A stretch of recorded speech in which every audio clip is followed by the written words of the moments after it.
ಮುಂದೇನಾಯ್ತು ಅಂದ್ರೆ ಈಗ ಭೀಮ ಮಾಡಿದ್ದು ಒಳ್ಳೇದೇನಾ? ಕುಬೇರ ಪಾಂಡವರಿಗೆ ಎಷ್ಟೋ ಒಳ್ಳೊಳ್ಳೆ ವಿಷಯಗಳನ್ನ ಹೇಳ್ತಾನೆ.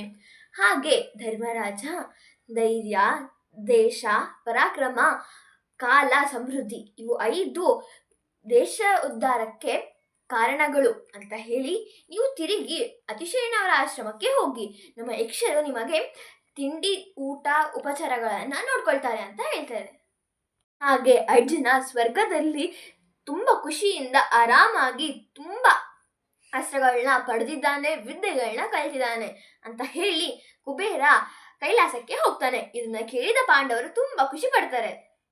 ಈ ಆಶ್ರಮದಲ್ಲಿ ಪಾಂಡವರು ತಮ್ಮ ದಿನಚರಿಗಳನ್ನ ನಡೆಸುತ್ತಾ ಅರ್ಜುನಿಗೋಸ್ಕರ ಕಾಯ್ತಾ ಇರ್ತಾರೆ.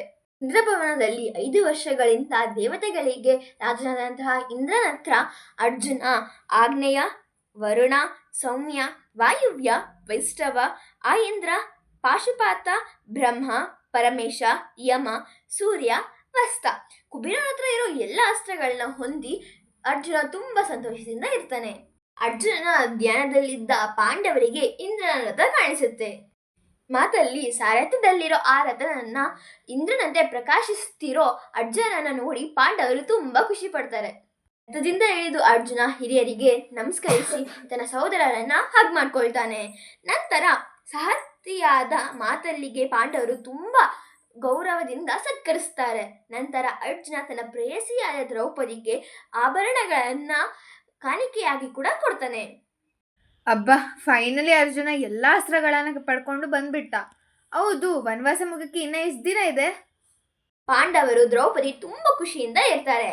ಆಗ ಧರ್ಮರಾಜ ಅರ್ಜುನಿಗೆ, ನೀನು ಎಲ್ಲಿಗೆ ಎಲ್ಲಿದ್ದೆ, ಏನೇನು ಅಸ್ತ್ರಗಳನ್ನ ಪಡೆದಿದ್ದೀಯಾ ಅಂತ ಕೇಳ್ತಾನೆ. ಅರ್ಜುನ ಪಾಂಡವರಿಗೆ ಹಾಗೂ ದ್ರೌಪದಿಗೆ ನಡೆದಿದ್ದೆಲ್ಲ ವಿಷಯಗಳನ್ನ ವಿವರಿಸ್ತಾನೆ.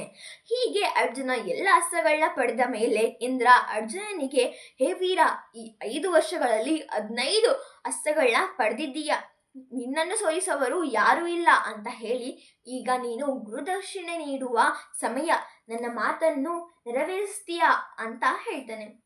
ಅದಕ್ಕೆ ಅರ್ಜುನ, ಅದು ಎಷ್ಟೇ ಕಷ್ಟ ಆದ್ರೂ ಸರಿ, ನಾನು ಅದನ್ನ ಮಾಡ್ತೀನಿ ಅಂತ ಇಂದ್ರನಿಗೆ ಮಾತು ಕೊಡ್ತಾನೆ. ಆಗ ಇಂದ್ರ ತನ್ನ ಶತ್ರುಗಳಾದ ನಿವಾತ ಕವಚ ಅನ್ನೋ ದಾನವರನ್ನ ಸಂಹಾರ ಮಾಡ್ಬೇಕು ಅಂತ ಹೇಳ್ತಾನೆ.